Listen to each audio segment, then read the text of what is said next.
Chingizxonning zodi qancha farzandi bor? Chingizxonning zodi qancha farzandi bor degan bu savolga javob berish nihoyat tez.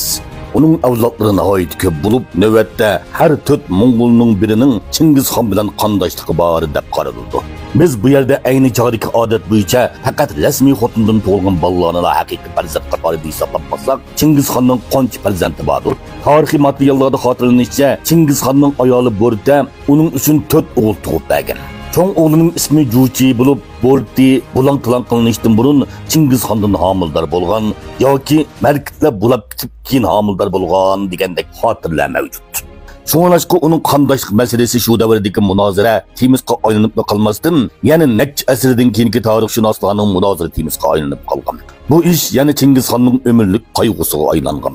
Şoňa Chingizxon ko'z yumish oldida uning avlodlarining xolliq o'rnini Juchidan tortib olmaslikni topalagan. Chingizxonning ikkinchi o'g'lining ismi Chag'atay. Bu o'g'lini Bo'rta tuqqan. Malariya 1226-yili Chingizxon Tong'ulga jazo yurishi qilganda, Chag'atay Chingizxonning buyrug'iga binoan Mo'ng'ul ordusida qolgan. Chag'atay cho'ng aksi Juchi bilan chiqish olmaydi. Lekin inisi O'gday bilan obdan chiqishatdi. 1228-yili Chingizxon vafot bo'ldi. Chag'atay bilan Juchining cho'ng o'g'li Botur boshchiligidagi o'g'illar va amaldorlari o'ng qanot bo'ldi. O'ttichi Igo, Isungi boshchiligidagi o'g'illar va amaldorlar sol qanot bo'ldi.